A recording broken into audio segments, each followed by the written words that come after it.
Student, today's topic is torque acting on dipole in uniform electric field. सबसे पहले uniform electric field क्या होता है? I am not writing the definition on the board, आप लोग note कर लो. The electric field in which intensity of electric field is same at all the point is called uniform electric field. आप इसमें एक पॉइंट और add कर दो. In a uniform electric field charge Q experience equal force at all the point. अगर field uniform है तो उस यूनिफॉर्म फील्ड में अगर आप चार्ज को कहीं पर भी रखोगे तो उसके ऊपर जो फोर्स लगेगा वो फोर्स इक्वल होगा. ठीक है, जैसे कि सपोज ये फील्ड यूनिफॉर्म है तो उस यूनिफॉर्म फील्ड में आप Q चार्ज को, Q चार्ज या माइनस Q चार्ज कोई भी, आप उसको कहीं पर भी रखो, किसी भी प्लेस पर रखो, उसके ऊपर जो फोर्स लगेगा उसका मैग्नीट्यूड सेम होगा. पॉजिटिव चार्ज के ऊपर जितना फोर्स लगेगा उतना ही नेगेटिव चार्ज के ऊपर लगेगा, पर डायरेक्शन ऑपोजिट होगी. ठीक है, सो हमें क्या याद रखना है कि अगर फील्ड यूनिफॉर्म है और यूनिफॉर्म फील्ड में हम Q चार्ज को कहीं पर भी रखते हैं तो उसके ऊपर जो फोर्स लगता है उसका मैग्नीट्यूड हर जगह इक्वल होता है. Okay, so let us see, we have a uniform electric field in this direction. ये जो आपको रेड कलर का एरो दिख रहा है that shows the direction of uniform electric field. इस यूनिफॉर्म इलेक्ट्रिक फील्ड में एक परमानेंट डाइपोल, आपको ये जो ए बी दिख रहा है, ए पर है माइनस Q चार्ज, बी पर है प्लस Q चार्ज. तो इस यूनिफॉर्म इलेक्ट्रिक फील्ड में एक permanent dipole of dipole moment vector P रखा हुआ है. ठीक है, कंसीडर परमानेंट डाइपोल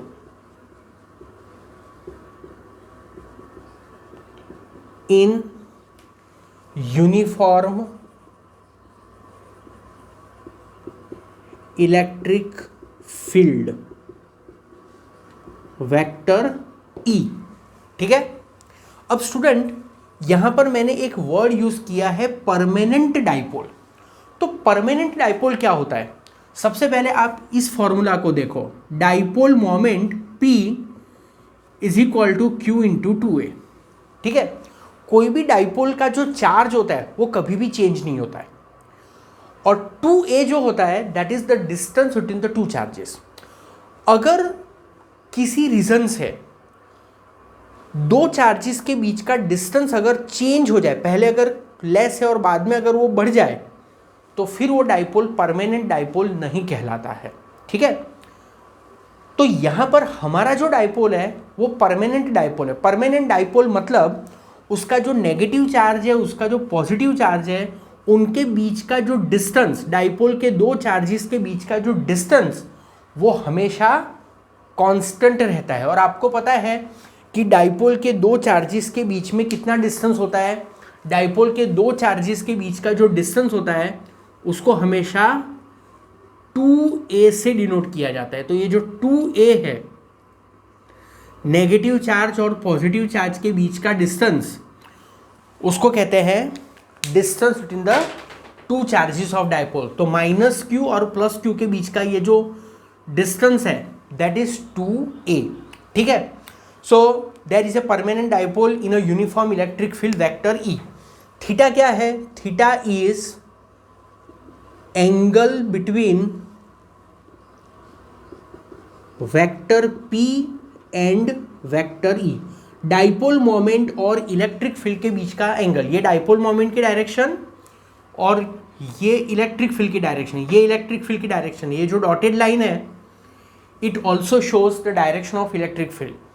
तो ये डाइपोल मोमेंट और ये इलेक्ट्रिक फील्ड, उनके बीच में कितना एंगल है? थीटा एंगल है. ठीक है, फिगर को मैं थोड़ा सा और एक्सटेंड करता हूं. एक मैंने यहां पर ट्राइंगल कंप्लीट किया है. ठीक है, ये सपोज C पॉइंट है. ठीक है, अब यहां पर भी थोड़ा सा एक्सटेंड करता हूं मैं लाइन को. ये एंगल थीटा है तो ये एंगल भी थीटा होगा, राइट। यहाँ पर एक 90 डिग्री बन रहा है, तो फिर ये एंगल कितना होगा, ये एंगल होगा π/2 माइनस थीटा। अगर आप टेक्स्ट बुक देखोगे, मेरे पैम्पलेट्स देखोगे, तो आपको उसमें ये एडिशनल नहीं दिखेगा, ठीक है। तो आप इसको यहाँ से समझ लेना और अपने नोटबुक के अंदर इसको ऐड कर लेना, ओके। सो क्या सिचुएशन है, there is a permanent dipole, it is place in a uniform electric field, this is the negative charge of dipole, ये डाइपोल का पॉजिटिव चार्ज है, ठीक है।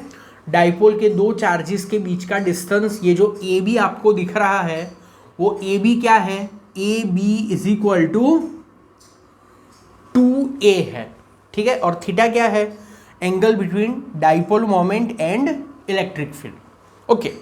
सो यहाँ पर फील्ड यूनिफॉर्म है। यूनिफॉर्म फील्ड क्या होता है कि the field in which intensity of electric field is same at all the points, that is called uniform electric field. Uniform electric field में अगर आप क्यू चार्ज को क्यू मैग्नीट्यूड वाले चार्ज को अगर आप कहीं पर भी रखते हो, तो उसके ऊपर जो फोर्स लगता है उसका मैग्नीट्यूड हमेशा सेम होता है, ठीक है। तो जैसे ये माइनस क्यू चार्ज है, उसका मैग्नीट्यूड क्यू है, ये प्लस क्यू चार्ज है, उसका मैग्नीट्यूड भी क्यू है। तो ये दोनों चार्जेस के ऊपर जो फोर्सेस लगेंगे उनके मैग्नीट्यूड सेम होंगे। बट पॉजिटिव चार्ज के ऊपर हमेशा फील्ड के डायरेक्शन में फोर्स लगता है, नेगेटिव चार्ज के ऊपर फील्ड से ऑपोजिट डायरेक्शन में फोर्स लगता है।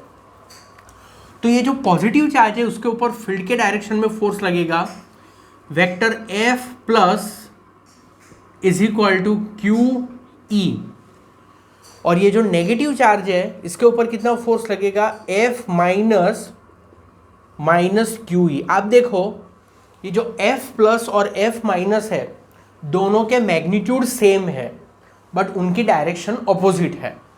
पॉजिटिव चार्ज के ऊपर फील्ड के डायरेक्शन में फोर्स लग रहा है, नेगेटिव चार्ज के ऊपर फील्ड से ऑपोजिट डायरेक्शन में फोर्स लग रहा है। तो यहाँ पर F plus is what, QE, this is force on plus Q charge field के डायरेक्शन में। F माइनस ये क्या होगा, minus QE, this is what, force on minus Q charge of dipole. So जैसा कि आपको मैंने समझाया कि F प्लस और F माइनस दोनों के मैग्नीट्यूड सेम होते हैं, उनकी डायरेक्शन ऑपोजिट होती है। पॉजिटिव चार्ज के ऊपर हमेशा फील्ड के डायरेक्शन में फोर्स लगता है, फील्ड इस डायरेक्शन में है तो पॉजिटिव चार्ज के ऊपर फोर्स भी उसी डायरेक्शन में लगेगा। नेगेटिव चार्ज के ऊपर फील्ड के ऑपोजिट डायरेक्शन में फोर्स लगेगा, ठीक है, ओके। तो यहाँ पर डाइपोल के ऊपर नेट फोर्स कितना लगेगा, तो net force on dipole, so dipole के ऊपर नेट फोर्स लगेगा vector F plus vector F is equal to vector F plus force on positive charge, force on negative charge. Positive charge के ऊपर कितना force है, QE, और negative charge के ऊपर कितना फोर्स है, minus QE। So vector F क्या हुआ, vector F will be 0। Student, मैं आपको एक बहुत ही इंपॉर्टेंट पॉइंट बोल रहा हूं, आप याद रखना कि जब भी किसी डाइपोल को यूनिफॉर्म फील्ड में रखते हैं तो उसके ऊपर रिजल्टेंट फोर्स हमेशा 0 ही होता है, चाहे आप डाइपोल को कैसे भी रखो। जैसे कि यहाँ पर डाइपोल ऐसे है, अगर डाइपोल ऐसे होगा, डाइपोल ऐसे होगा या कैसे भी होगा, डाइपोल का ओरिएंटेशन कुछ भी होगा, इन शॉर्ट ये थीटा कुछ भी होगा, डाइपोल के ऊपर नेट फोर्स 0 हुई होगा। बट हियर ये पॉजिटिव चार्ज के ऊपर जो फोर्स है और नेगेटिव चार्ज के ऊपर जो फोर्स है, they are acting at a different point. Textbook में ऐसा लिखा हुआ है कि force on positive charge and force on negative charge act at a different point. दोनों एक ही जगह पर नहीं लगते हैं, दोनों फोर्सेस ऑपोजिट इन डायरेक्शन है, ओके। अगर वो दोनों फोर्सेस एक ही पॉइंट पर लग रहे होते तो टॉर्क भी 0 होता। पर यहां पर दोनों फोर्सेस अलग अलग जगह पर लग रहे हैं। The point eight which the forces act is different. Positive charge के ऊपर यहां पर फोर्स लग रहा है, नेगेटिव चार्ज के ऊपर यहां पर फोर्स लग रहा है। सो torque will act on the dipole. आप इसको ऐसे भी समझ सकते हो कि line of F plus and F minus is different. F plus की लाइन ये है और F माइनस की लाइन ये है, ठीक है। Line of action of F plus and F minus is different, they are not collinear, so torque will act on the dipole. ये हमने समझा हुआ है रोटेशनल मोशन के चैप्टर में। तो यहां पर हम क्या लिखेंगे कि F plus and F minus act at different point.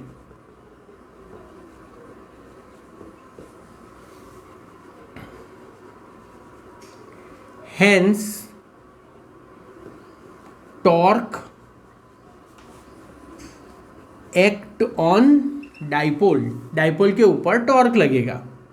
Okay, अब डाइपोल के ऊपर कितना टॉर्क लगेगा हमें उसका फॉर्मूला डिराइव करना है, ठीक है।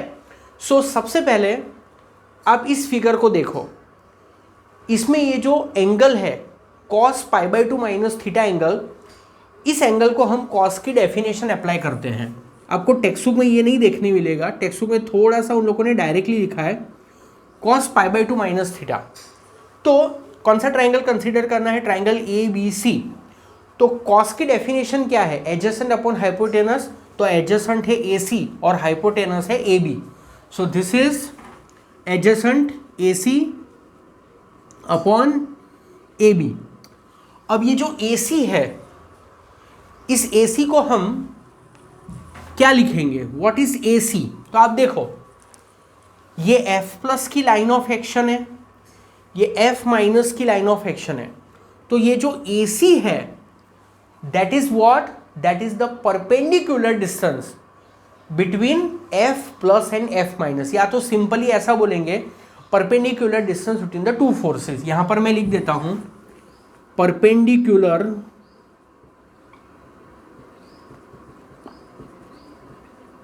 Distance between two forces. एक बार फिर से, ये AC क्या है, perpendicular distance between the two forces. ये F प्लस की डायरेक्शन, ये F माइनस की डायरेक्शन, और ये जो लाइन है AC वो यहां पर 90 डिग्री फॉर्म करती है और यहां पर भी 90 डिग्री फॉर्म करती है। इसके लिए उसको कहते हैं परपेंडिकुलर डिस्टेंस। जैसे मैं आपको एक रफ फिगर ड्रॉ करके समझा रहा हूं, ये F प्लस और ये F माइनस, ठीक है, ऐसे ही है ना, दोनों ऑपोजिट। तो ये जो है ये AC है, तो यहां पर 90 डिग्री बन रहा है, यहां पर 90 डिग्री बन रहा है। तो इस AC को क्या कहते हैं, perpendicular distance between two forces, ठीक है। आप इसको साइड में ड्रॉ कर लेना। तो perpendicular distance between two forces divide by AB, और AB क्या है, AB is 2A, distance between two charges of dipole, तो 2A। cos π/2 माइनस थीटा क्या होता है, साइन थीटा। सो हम ऐसे लिखेंगे परपेंडिकुलर, शॉर्ट में लिख रहा हूं, आप पूरा लिखना, perpendicular distance between two forces 2A sine theta, ठीक है। अब टॉर्क का फॉर्मूला क्या है, टॉर्क, तो टॉर्क का फॉर्मूला है magnitude of one of the two force, magnitude of one of two forces. दोनों में से कोई एक फोर्स का मैग्नीट्यूड, दोनों के मैग्नीट्यूड सेम ही है ना, multiply by perpendicular distance between two forces. So tau torque का symbol, magnitude of one of the force, तो क्या है फोर्स का मैग्नीट्यूड QE, और दो चार्जेस के बीच का डिस्टेंस क्या है, सॉरी परपेंडिकुलर डिस्टेंस क्या है, perpendicular distance between two forces, perpendicular distance between two forces वो क्या है 2a cos थीटा, ठीक है। अब ये q इंटू 2a क्या होता है p, so tau is equal to PE। Okay student, यहां पर cos pi by 2 minus theta है, तो cos pi by 2 minus theta क्या आएगा, साइन थीटा आएगा, ठीक है। Here it will be sine cos pi, मैंने सही बोला था पर लिखा गलत, यहां पर भी 2 साइन थीटा ही लिखा हुआ है। ओके सो PE Q into 2a P होता है, E तो है ही साइन थीटा। अब ये जो PE साइन थीटा होता है it is similar to AB sine theta, और AB साइन थीटा क्या होता है vector A cross vector B। So हम लिखेंगे vector tau is equal to vector P cross vector E। तो this is the formula for torque acting on the dipole, ठीक है। अब ये जो टॉर्क होगा वो कौन से डायरेक्शन में लगेगा, तो this torque acts in a direction coming out. ये कुछ चीजें मैं बोर्ड पर नहीं लिख रहा हूं, आप लोग नोट्स में से लिख सकते हैं कि this torque acts in the direction coming out. यहां पर मैं लिख देता हूं vector tau is in a direction coming out normally, क्योंकि वेक्टर E और वेक्टर P दोनों ही बोर्ड के प्लेन में हैं, तो जो P क्रॉस E होगा उसकी डायरेक्शन होगी बाहर के तरफ, ठीक है। So vector tau is in a direction coming out. Now due to this torque the dipole rotate. जब भी कोई बॉडी के ऊपर टॉर्क लगता है तो बॉडी क्या करती है, रोटेट करती है। तो यहां पर जो डाइपोल है वो भी रोटेट करेगा। तो यहां पर डाइपोल कैसे रोटेट करेगा, dipole will rotate in the anti clockwise direction. Dipole anticlockwise direction में रोटेट करेगा। तो आप सोचो कि अगर डाइपोल एंटी क्लॉकवाइज डायरेक्शन में रोटेट करेगा, ठीक है, तो क्या होगा, एक बार फॉर्मूला लिख देता हूं, T equal to tau equal to P sine theta, vector tau is equal to vector P cross vector E। तो अगर डाइपोल एंटी क्लॉकवाइज डायरेक्शन में रोटेट करेगा, डाइपोल अगर एंटी क्लॉकवाइज डायरेक्शन में रोटेट करेगा तो क्या होगा, ये थीटा डिक्रीज होगा, और फिर जब डाइपोल फील्ड के पैरेलल हो जाएगा, मतलब डाइपोल ऐसे हो जाएगा, अभी डाइपोल ऐसे है ना, अभी जैसे मैंने पेन रखी है डाइपोल उस तरह से है, पर अगर डाइपोल ऐसे एंटी क्लॉकवाइज रोटेट होके फील्ड के पैरेलल हो जाएगा तो फिर थीटा जीरो हो जाएगा। और इस फॉर्मूला में थीटा अगर जीरो हो जाएगा तो if theta equal to zero then tau is also zero, तो डाइपोल के ऊपर टॉर्क भी जीरो हो जाएगा, ठीक है।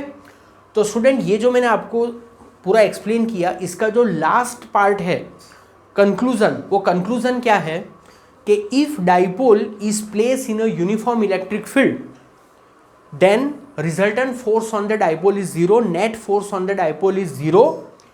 और जब भी कोई बॉडी के ऊपर नेट फोर्स जीरो होता है तो that body is said to be in the translational equilibrium. वो बॉडी लीनियर मोशन परफॉर्म नहीं करती है। पर यहाँ पर डाइपोल के ऊपर टॉर्क लग रहा है, क्योंकि दो फोर्सेस की डायरेक्शन, दो फोर्सेस का जो पॉइंट है जहाँ पर वो फोर्सेस लगते हैं, the point eight which the forces act is different. एक यहाँ लगता है, एक यहाँ पर लगता है, या तो फिर ऐसा बोले कि दे आर नॉन कोलिनियर। तो डाइपोल के ऊपर टॉर्क लगेगा। यहाँ पर टॉर्क कितना लग रहा है, P साइन थीटा लग रहा है, वेक्टर के फॉर्म में, vector tau equal to vector P cross vector E। इस टॉर्क के वजह से डाइपोल कैसे रोटेट करेगा, एंटी क्लॉकवाइज रोटेट करेगा, और एंटी क्लॉकवाइज रोटेट होने से ये थीटा का क्या होगा, थीटा डिक्रीज होगा। जब डाइपोल फील्ड के पैरेलल हो जाएगा, मतलब ये डाइपोल जो कि अभी ऐसा है, जब वो ऐसे हो जाएगा तो थीटा जीरो हो जाएगा, और थीटा जीरो हो जाएगा तो डाइपोल के ऊपर टॉर्क भी जीरो हो जाएगा। जब टॉर्क जीरो हो जाएगा तो डाइपोल इक्विलिब्रियम में आ जाएगा, क्योंकि डाइपोल ट्रांसलेशनल मोशन भी परफॉर्म नहीं करेगा और रोटेशनल मोशन भी परफॉर्म नहीं करेगा।